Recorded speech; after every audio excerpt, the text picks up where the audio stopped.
Part 1. Questions 1 to 5 are based on the following conversation.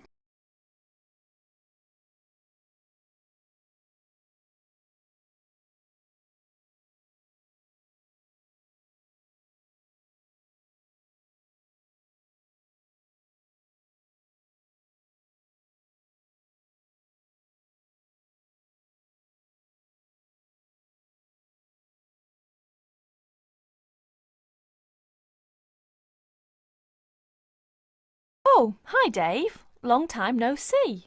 Hi, Maria. I just settled down. I thought I'd drop by. Come on in, take a seat. Would you like anything to drink? I have Sprite and orange juice. Sprite would be fine. Oh, so how have you been? Oh, not bad. And you?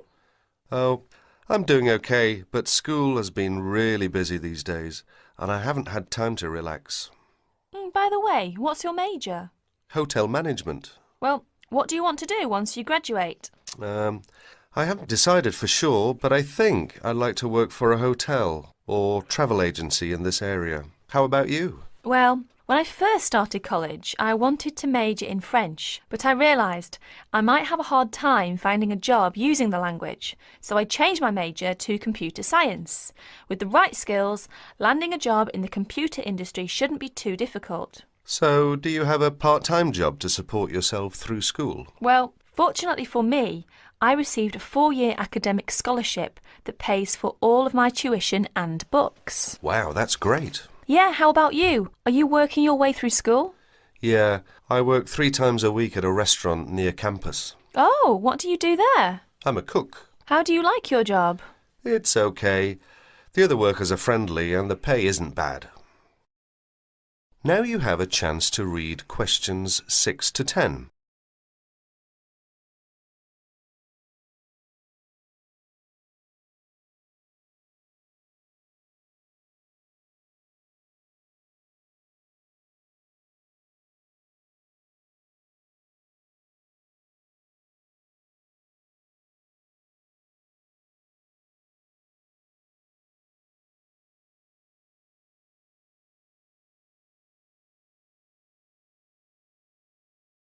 Several days later, Dave and Maria met on campus. So what do you want to do tomorrow? Well, let's look at this city guide here. Here's something interesting. Why don't we first visit the art museum in the morning? Okay, I like that idea. And where do you want to have lunch? How about going to an Indian restaurant? The guide recommends one downtown, a few blocks from the museum. Now that sounds great. After that, what do you think about visiting the zoo? Well, it says here that there are some very unique animals not found anywhere else.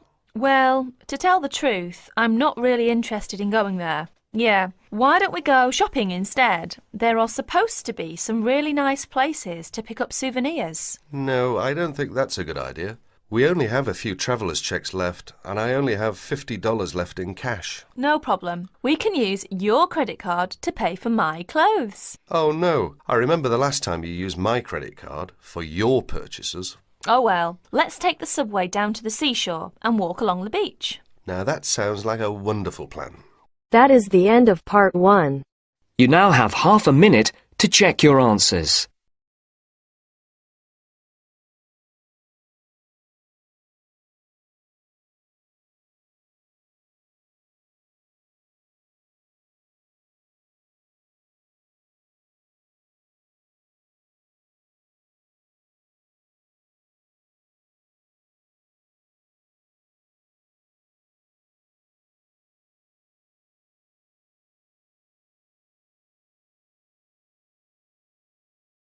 Now turns to Part 2.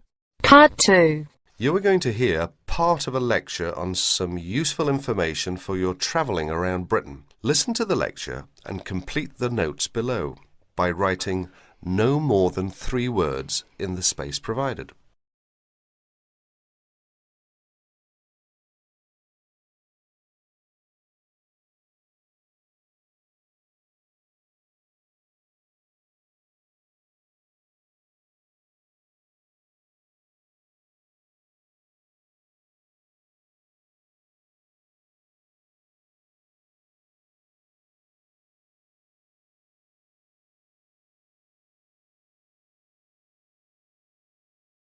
Good afternoon and welcome to the session on Britain. This afternoon, I would like to provide some useful information for you about travelling around Britain. Britain has over 700 tourist information centres. You will find them at major ports, airports, stations, historic landmarks and towns, and holiday centres. So just look out for this sign that says Tourist Information. The staff will be able to answer your holiday queries, as well as provide essential maps, guides and brochures. Tourist information centres at major ports and airports in London and addresses of British Tourist Authority European offices are all listed on the Tourist Information Centres. Now, let's talk about the telephone in Britain. You know, Britain is well supplied with public telephones. Street kiosks take lop coins. In city centres, mainline railway stations, airports and central London underground stations, payphones and card phones are in operation. For the latter, small plastic phone cards are used, and these come in 10, 20, 40, 100 and 200 units and can be bought at post offices, news kiosks, station bars and shops where the green and white card phone sign is displayed. Now you have a chance to read questions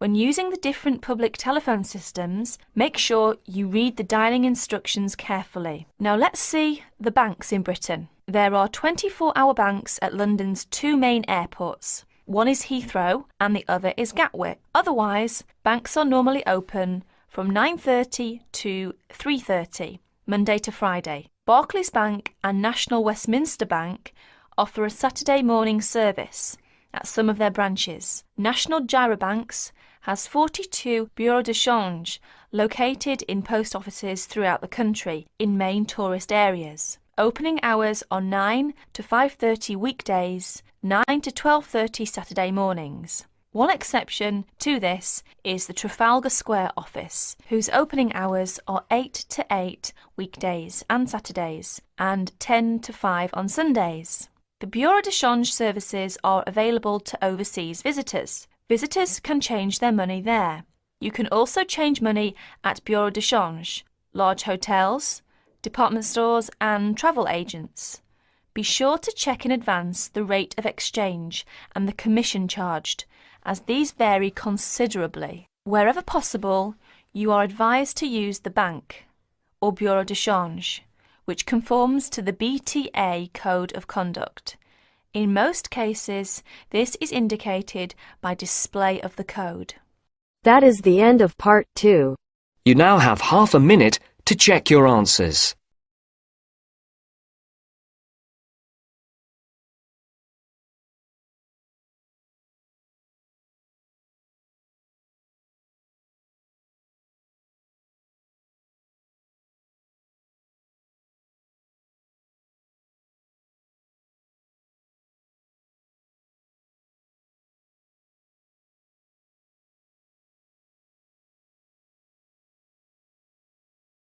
Now turns to part 3.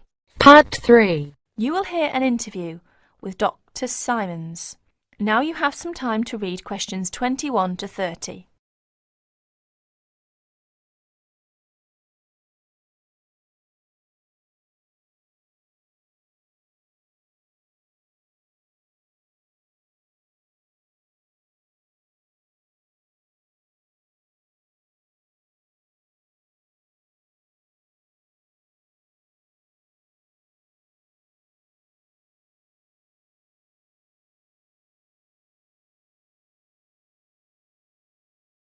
Well, as I said, there were 3 areas of interest, so perhaps we should take each in turn.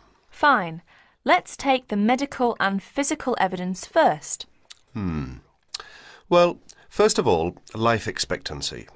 Although some very old individuals were encountered, the Ramesses is a case in point. He was probably over 90. It seemed the average Egyptian died rather young, from about 30 to 35 years old, on the whole. Although the nobility, as might be expected, tended to live longer. Some of them have been found to be 50 or 60 years old. Well, naturally, the older they got, the more medical problems were encountered. But some modern disorders have so far not been found. There is no evidence yet of any malignant tumours, for example, although the fact that most people studied were comparatively young could account for this. Another modern problem, dental decay, was also absent, probably due to the plain diet and absence of sugar. There was another problem with teeth caused by this diet. The stones on which their flour was ground caused a lot of grit to get into the bread, and this eroded the teeth, so much that many older people must have suffered greatly and could have been confined to a liquid diet. An abscess on the jaw caused by this kind of erosion may in fact have contributed to the death of Ramesses II. Analysis of the internal organs of several mummies has revealed that intestinal parasites were common, even among the upper classes. Evidence of a generally low standard of public hygiene and another widespread disorder was a form of anemia. Naturally, the ancient Egyptians didn't smoke, but lesions on the lung were widespread. These, however, are the sort that we associate today with workers in mines and quarries, and must be due, in the case of Egyptians, to living in sandy desert conditions. Actually, on the smoking issue, there was a temporary sensation when traces of what appeared to be tobacco were found in Ramesses' sarcophagus, but botanists later confirmed that it was not in fact tobacco itself, but a related plant which is native to Egypt. In the meantime, cynics were commenting that it probably had come from the cigarette of some careless Egyptologist or museum attendant of the past. Ha ha! And what about their physical appearance? Well, what would you expect from seeing Egyptian art? They were light and slight in build. The average height for both men and women was about 1.60 meters, and studies of the skeletons from which the covering of flesh can be extrapolated suggest that they weighed much less in relation to their height than most modern people, from about 10 to 15 kilograms, less than someone of a similar height today is the estimate. Now you have a chance to read questions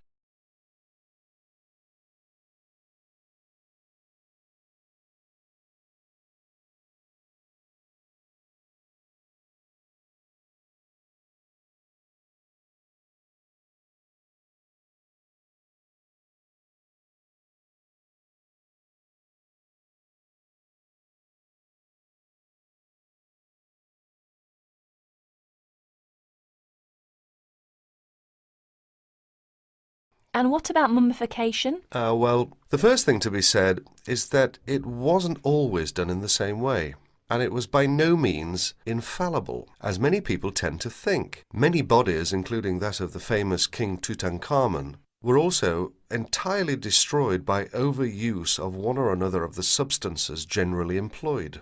The basic procedure was much the same, however. Most of the internal organs, including the brain, were removed and preserved separately in a jar. The brain was got out through the nose using a sort of hook. Oh dear. Yes, it used to be thought that the heart was always removed too, but in the case of Ramesses it was found in place. The body was then immersed in a substance called natron. That's a form of sodium carbonate, which occurred naturally in Egypt, for 40 to 70 days. It was then washed, made up and wrapped in linen bandages and placed in its coffin or sarcophagus. Then it was soaked in oils, resins and perfumes to help preserve it further. You said the body was made up. Do you mean its face was painted? Yes. Ramesses was not only made up, they had to restructure his nose, which was damaged when they took out his brain. The investigators found that it had been stuffed with small animal bones and peppercorns of all things. His hair had been dyed too. You said that Ramesses had suffered other adventures after his death? Ah, well, yes. Poor chap.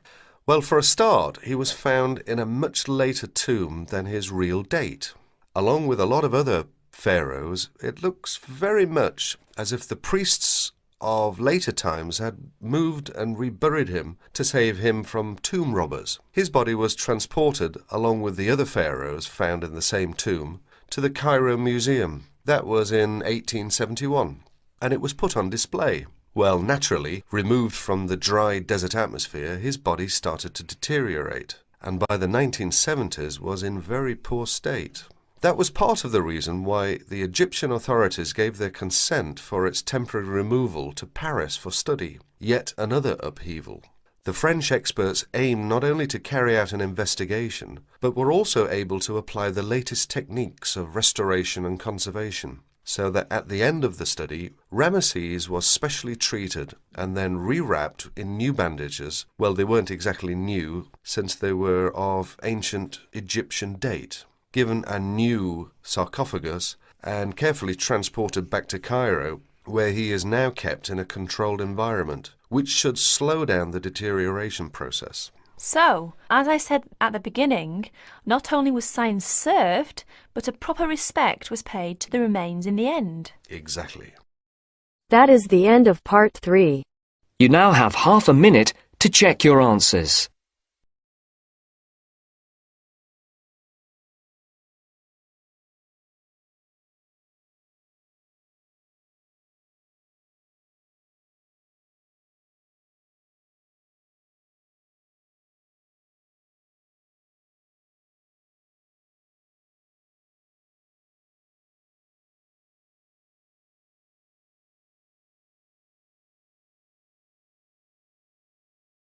Now turns to part 4.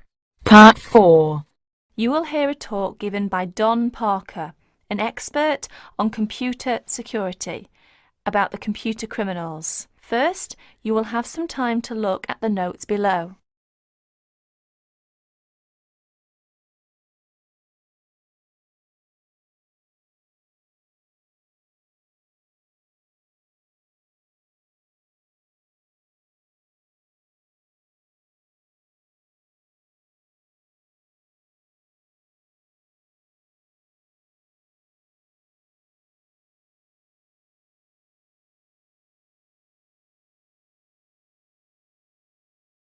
Now listen to the talk. Hi there. As an expert on computer security, my job is to oversee and analyze the phenomenon in computer users. Computer has been commonplace in our daily life, make our life and work efficiently and lively. However, with the development of the computer technology, computer crime has come to arouse more people's attention. Now, in respect of this topic, I will present some of my view and studies. What kinds of people are perpetrating most of the information technology crime? According to my research, over 80% may be employees. The rest are outside users, hackers and crackers and professional criminals. It is amazing that employees amount for this large portion. Let us see them in detail. Employees. Employees are those with the skills, the knowledge, and the access to do bad things. Dishonest or disgruntled employees pose a far greater problem than most people have realized. To most supervisors and some experts, they worry that dishonest employees or outsiders can more easily intercept communications or steal company trade secrets. Workers may use information technology for personal profit or steal hardware or information to sell. They may also use it to seek revenge for real or imagined wrongs, such as being passed over for promotion. Sometimes they may use the technology simply to demonstrate to themselves that they have the power over people. This may have been the case with a Georgia printing company employee convicted of sabotaging the firm's computer system. As files mysteriously disappeared and the system randomly crashed, other workers became so frustrated and enraged that they quit. Outside users. Suppliers and clients may also gain access to companies' information technology and use it to commit crime. With both, this becomes more a possibility as electronic connections, such as electronic data interchange systems, become commonplace. Hackers and crackers. What are hackers? Hackers are people who gain unauthorized access to computer or telecommunications systems for the challenge or even the principle of it. Crackers also gain unauthorized access to information technology, but do so for malicious purposes. Crackers attempt to break into computers and deliberately obtain information for financial gain, to shut down hardware, pirate software, or destroy data. The tolerance for hackers as the benign explorer has decreased. Most communication systems administrators view any kind of unauthorized access as a threat, and they pursue the offenders vigorously. And educators also try to point out to students that university cannot provide an education for everybody if hacking continues. Professional criminals. Members of organized crime rings don't just steal information technology, they use it in a legal way as a business tool, but for illegal purposes. For instance, databases can be used to keep track of illegal gambling debts and stolen goods. Drug dealers have used pages as link to customers. Microcomputers, scanners, and printers can be used to forge checks, immigration papers, passports, and driver's licenses. Telecommunications can be used to transfer funds illegally. As information technology crime has become more sophisticated, in 1988, after the last widespread internet break-in, the US Department created the Computer Emergency Response Team, or CERT. Although it has no power to arrest or prosecute, CERT provides round-the-clock international information and security-related support services to users of the internet. Whenever it gets a report of an electronic snooper, whether on the internet or on a corporate email system, CERT stands ready to lend assistance. It counsels the party under attack, helps them thwart the intruder, and evaluates the system afterwards to protect against future break-ins. That is the end of part 4. You now have half a minute to check your answers.